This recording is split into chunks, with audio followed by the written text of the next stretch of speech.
Vice President Pence has taken to the podium. We'll listen. Very warm welcome to our nation's capital. Welcome to Washington, D.C. It's an honor to be here with you today with so many great American success stories. Cornerstones of American communities large and small. The members of the National Retail Federation here at the 83rd Annual Retail Advocates Summit. Great to see you all.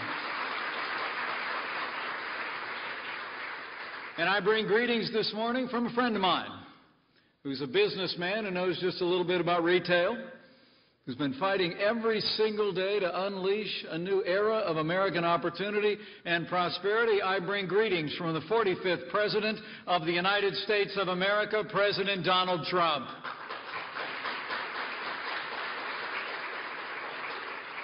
You know, from the very first day of this administration, President Trump has been fighting to restore jobs and opportunity and prosperity all across this country. This president has signed more laws cutting through federal red tape than any president in American history, and has already saved businesses and families up to $18 billion in red tape costs every year. In fact, the president, early in our administration, ordered every agency in Washington, D.C. to find 2 regulations to get rid of before issuing any new federal regulations on American businesses, large and small. And with the support of our new Secretary of Labor, Secretary Alex Acosta, President Trump is striking the right balance in labor relations, appointing 2 highly qualified experts to the National Labor Relations Board. And as we speak, our administration is rolling back the joint employer rule. And in case you didn't notice, the American people elected a builder to be President of the United States, and President Trump has already started to rebuild America. And we won't stop until we have the best roads, best bridges, best airports, and best harbors, and the best future that we've ever had. Plans are underway at the administration for a historic infrastructure bill, and it's going to support a growing economy all across America. In fact, this week, it is Made in America Week for our administration, and the President's been fighting for American job creators and manufacturers and American farmers every single day so that your businesses, American businesses, can sell more American goods than ever before. And I'm here to report to you, since day one of this administration, President Trump has been fighting tirelessly to repeal and replace ObamaCare.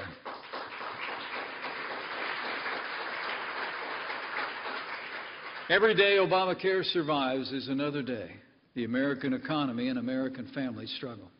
We all remember the broken promises that made it possible for ObamaCare to get passed. You remember them? They said if you like your doctor, you could keep him. Not true. They said if you like your health insurance, you could keep it. Not true. We were told that health insurance costs would go down. That one wasn't true either. Our administration has actually shown that the average premium on the individual market has more than doubled since Obamacare went into effect less than 4 years ago, and in some states it's more than tripled. When Obamacare passed, we were promised that families would save up to $2,500 in premiums every year, but the average Obamacare plan today costs nearly $3,000 more than a plan did in 2013. While premiums are soaring, choices are plummeting.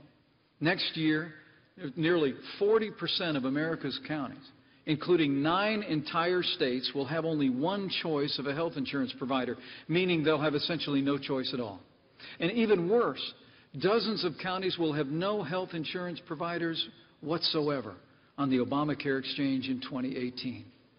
Men and women, behind these statistics are real people facing a real crisis. Behind every number is a name, and behind every name is a story. I've heard them as I've traveled across this country on our President's behalf. I've heard firsthand from job creators, just like all of you in this room, and working families about the burden that Obamacare has placed upon them. The burden of higher costs, fewer choices, and worse care for the most vulnerable. Obamacare has failed, and Obamacare must go.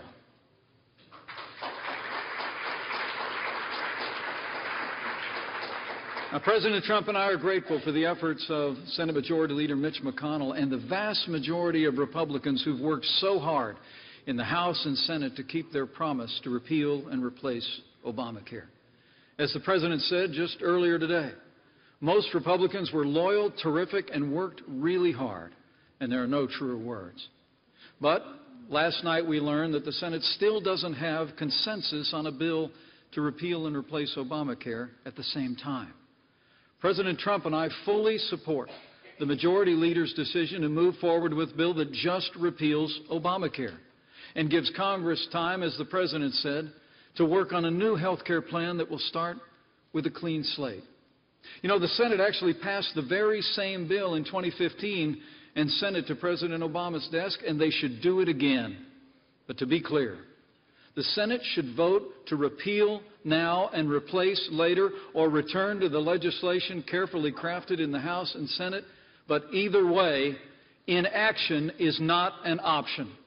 Congress needs to step up, Congress needs to do their job, and Congress needs to do their job now.